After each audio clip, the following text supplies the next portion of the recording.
Brr, it's cold, man. It's not as cold as it was supposed to be, but it's pretty dang cold. Stay inside. And if you have to go outside, wear layers. Don't do anything stupid. So, today is a Monday, February 8th, and this is in case you missed American history.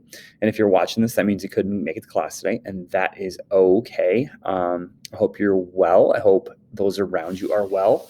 And I hope you had an enjoyable weekend like Tom Brady did. I know I am. I'm rocking my Reptar t-shirt today. If you don't know who Reptar is, you didn't have a childhood, but that's okay because you ended up pretty cool anyway.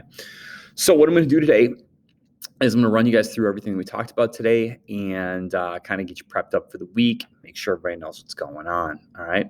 So not to kill any time, but here we go. Super Bowl game was not good. The weekend at halftime, I liked the weekend, and it was boring. And the commercials were, they were okay. It was this is kind of an uneventful Super Bowl. It's kind of just like a regular Sunday football game with nothing that fancy. But, hey, I'll take it. Even if Tom Brady did win for the 12,000th time. Actually, only a 7th, but, there you go.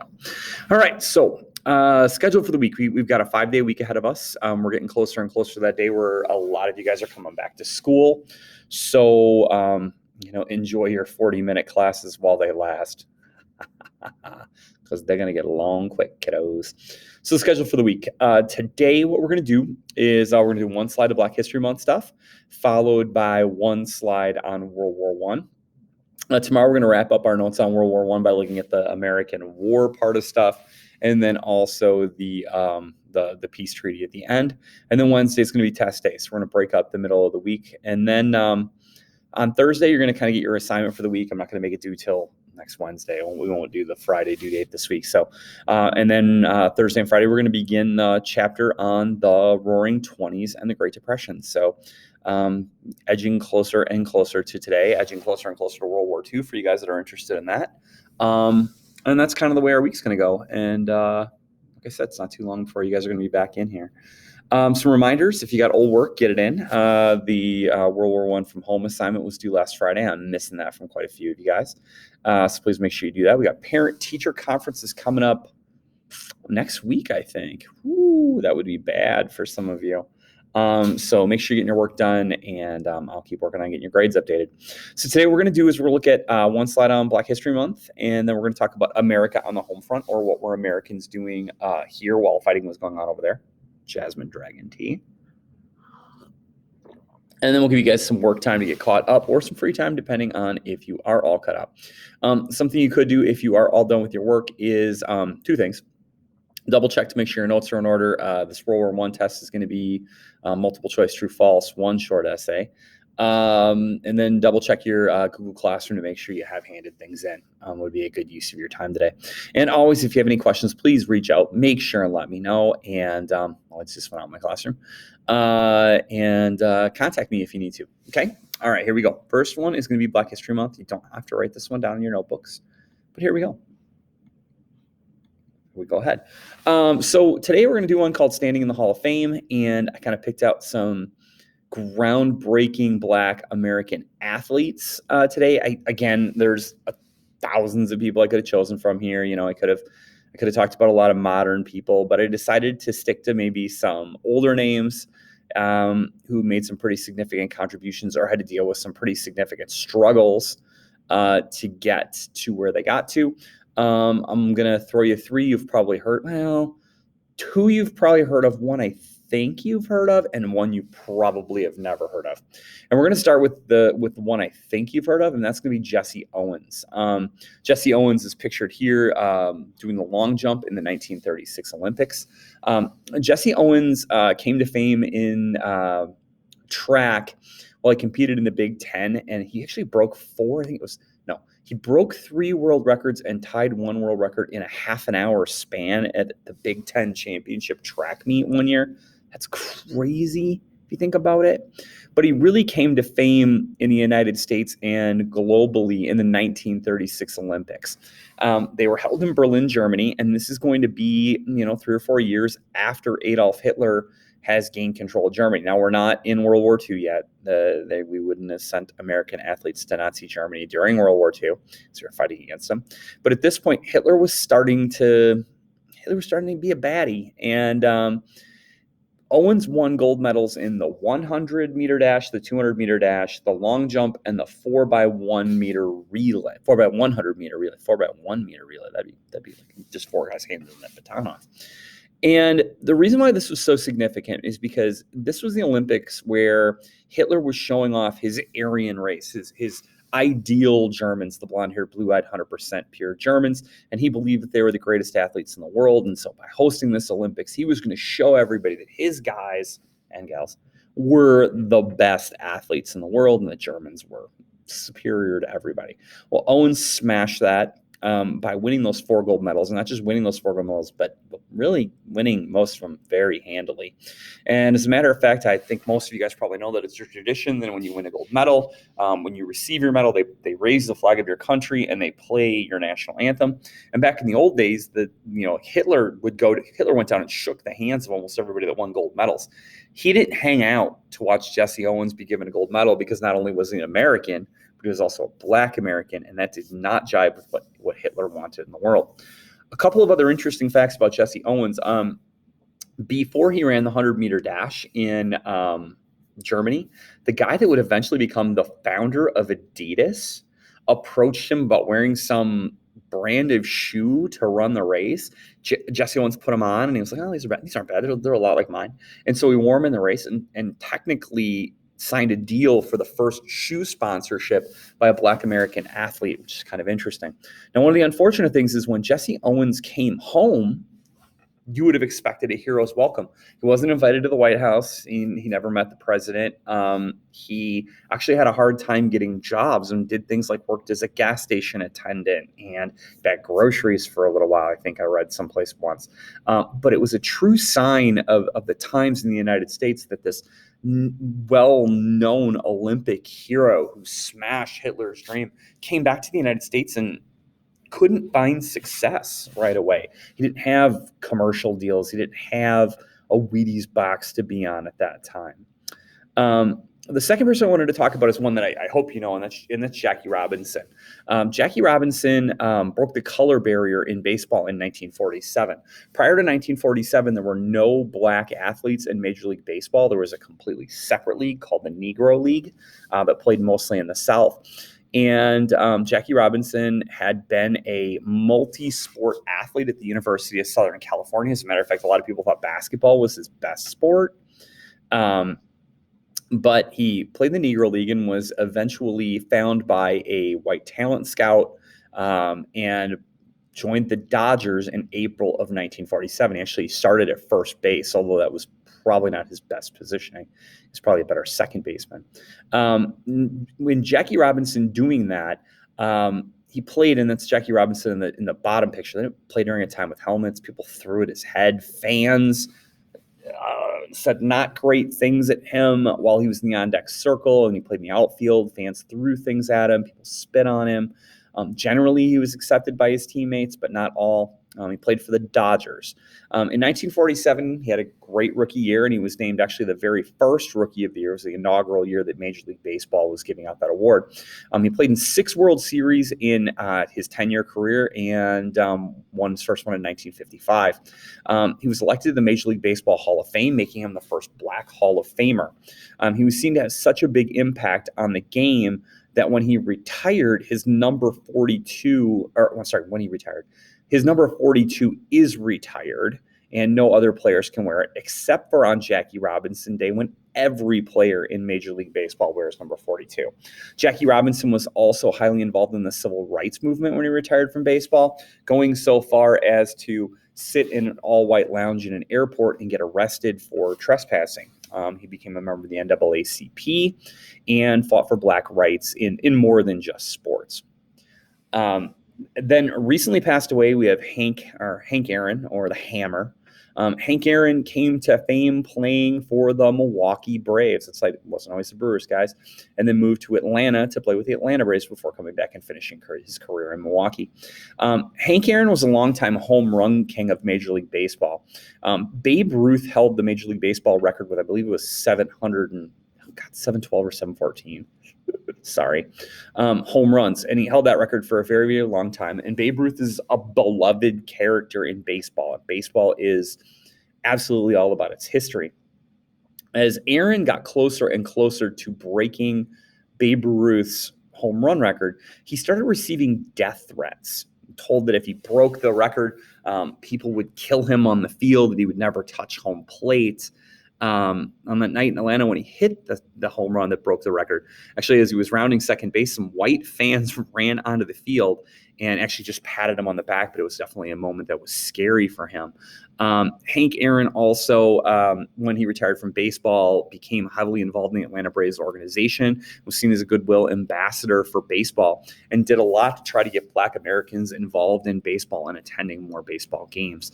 A number of different awards in baseball are named after him, and he's still seen by many people as one of the greatest baseball players of all time. Now, the one you probably don't know, Earl Lloyd.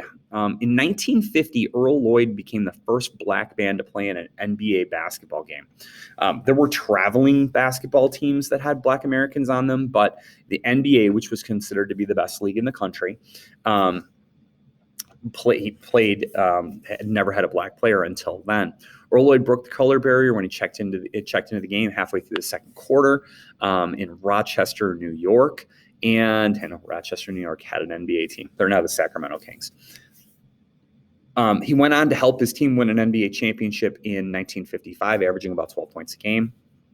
After his playing career, he was seen to have such great knowledge of the game that he became the first Black assistant coach in NBA history. And he was actually the second Black head coach. Bill Russell was the first Black head coach. For his many contributions to the game, along with being a great player, Earl Lloyd was elected to the Basketball Hall of Fame. So that'll give you some examples of some groundbreaking Black athletes. Now, later in the week as we go, we'll do a one or two more of these days where we're going to focus on a topic area. But now we're going to break back into World War I, and we're going to look at America on the home front. So Americans obviously, went overseas and fought, but the Americans that stayed home did a lot for the war effort too. It had to be a massive coordinated effort because we needed a lot of things in order to be successful. We needed money, we needed supplies, we had to have factories producing the things that we needed. In order for factories to produce the things that we needed, a number of corporations switched over production. They stopped making the things that they usually made and made war goods. So some normal everyday things were a little bit hard to come by. For instance, Ford made very, very few cars during World War I, and they started making tanks and airplanes. Washer and dryer companies started using their metal to make helmets that Americans wore during the war. Women's dress factories, instead of making dresses, made uniforms and the different things that men would need. A lot of factories made bandages and medical goods. This was all coordinated by the War Industries Board that made sure that the right amount of things were being produced and that we weren't getting too much of this and not enough of that. Obviously, war is expensive. And so the government obviously is going to tax people, and that's going to help pay for the war. But the government figured out that they were still going to be millions of dollars short of what they needed. And so they started selling savings bonds that they called Liberty bonds. The idea behind a savings bond is that you pay you're basically allowing the government to borrow your money, and they pay you back with interest after a certain amount of time. And so if this was a savings bond, I paid $50 for it. If I went and tried to cash it in tomorrow, I'd only get $25 for it. But if I waited a certain amount of time, I would get back my full $50. And if I waited a little bit longer than that, I'd get my $50 plus interest. And so savings Liberty bonds, as they were called, were sold at banks. They were sold at post offices. Kids could buy them at school. You could bring in money and your teacher would eventually give you a Liberty bond. The United States raised about $20 million, or about $500 million of our money in this Liberty bond effort, which went a long way towards helping out in the country. There were also changes at your actual house too. Herbert Hoover was named the U.S. Food Administrator and played a major role in making sure that there were enough of things. At the beginning of coronavirus, people were hoarding toilet paper and people were hoarding hand sanitizer and bleach and things, Lysol spray. That wouldn't have happened during World War I. They actually first of all, they put price controls on things to make sure that shortage items didn't become crazy expensive and that some businesses didn't try to take advantage of the American public. The second thing they did is they rationed goods. Rationing meant that there was a limit to how much of it you could buy. You know how when it was like you could get one thing of Lysol wipes and one thing of bleach and one pack of toilet paper when you went to the store? They did that with major food items. Like you could only get like 1 pound of butter. All right, one pound of sugar a month, only so many eggs, only so much meat, with the idea being that they wanted to make sure that there was enough for everybody because they were having to send so much overseas for our soldiers and all of the other Allied soldiers. So rationing became a major thing and actually comes back in World War II to the point that there are actually stamp books where if you bought your pound of butter, you had to give over a stamp, and if that was gone, you weren't buying more butter for the month. All right. A couple of other interesting things that got done in the United States is under Hoover, we had voluntary Meatless Mondays. The idea being that if we went 1 day a week without eating meat, there'd be more in the supply and the price would stay down, but yet farmers would be able to be successful. It also gave us the ability to send more meat to the soldiers. They also suggested Wheatless Wednesdays, where there was no bread or grains consumed in people's houses. Again, these things were voluntary. There was no penalty for not doing them. However, it was seen to be very patriotic to follow these things, and so a lot of people did. For a tax break, you could grow a victory garden. Just basically plant, and this bottom was actually part of a poster. You plant a garden so that you don't have to take as much food from the grocery store, helping out the entire country and possibly helping out the soldiers overseas by having more food sent to them. And actually, a lot of states gave you a tax break for raising a pig. If you're like, why would I raise a pig? You're growing your own meat source, you guys. You're not getting a pet. You're growing your own meat source. And actually, I think the government in some states covered the cost of having the pig slaughtered, and then you had your own meat source that you had raised. There were days under different administrations with gasless days where no one in the country could buy gas. You could imagine like on, I don't know, Sunday, all gas stations are open, but they don't sell any gas. So you have to plan ahead. The idea being to save more fuel for the war effort. We started recycling in the United States. It started with scrap metal and scrap rubber, things that could be turned into war goods. And obviously the idea kind of hung around and has been good for us for the environment and producing, items that we need.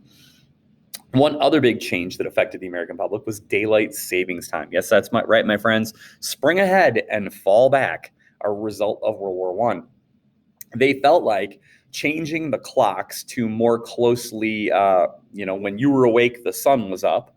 When you were awake, the factory was open, was going to save energy. A lot of coal was being burnt to produce electricity in the country. They wanted to cut down the amount so that there was more available to the Navy.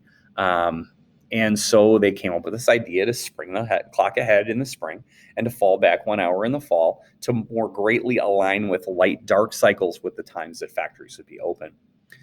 Your loyalty to the country was also monitored during World War I. Your First Amendment rights were a little bit, I'm not going to say they were taken away, but they were a little bit more closely monitored. If you were saying things that were against the government or if you were saying things that could potentially harm the soldiers or the military, you were in a lot of trouble. We became suspect of anything German, actually voluntarily. Things like dachshunds became liberty pups and German chocolate cake became freedom cake. There was a ridiculous number of legal name changes during World War I, especially people that had German-sounding names. Wisconsin had a ton of people that went from being Fritz to being Henry, and from Frank to being, John and things, because people didn't want to be seen as aligned with the German public. I think they even technically changed the name of German potato salad for a little while. Two acts get passed that help monitor these things. The Espionage Act made it illegal to interfere with the military, not just like messing with military goods and stuff, but also if your son was drafted and you stopped him from reporting, you could be arrested for breaking the Espionage Act. Espionage is also another word for spying, and so people that did any spying against the United States were also held guilty of the Espionage Act. The Sedition Act monitored disloyal speech. Now, I'm not talking like, I think this war is the wrong thing. You weren't getting in trouble for that. But people, again, a little bit on the spy side of things, but also people who were big critics of the government in like the press, not necessarily critics, but people that were highly critical of the war effort or, said pro-German types of things. Last but not least on the home front thing, women and minorities played a huge role in the United States. First of all, a lot of women volunteered as nurses and things during the war. A lot of minority people, Black, Hispanic, Native American, Asian American, all volunteered to fight. But the women and the men that stayed behind obviously played huge roles in the production of war goods, but they also had to step in and do jobs that they had never been able to do before. Things like being a police officer, things like jobs that were pretty much reserved for white men. During the war, too, these people were offered more money for doing their jobs because their jobs were so important. And they did such a good job that when the war ended, a lot of women and minority men were able to keep their jobs, or they were put back in their old job, but they kept their level of pay. And so a lot of different groups of people really contributed pretty heavily to the war effort. That's some ways that if you were at home during World War I, you could have contributed, or changes that you would have seen in the country. Now, that's it for today. If you have any questions, please make sure and let me know. And if you owe me any homework, go ahead and get that done. I'll talk to you soon. Bye-bye.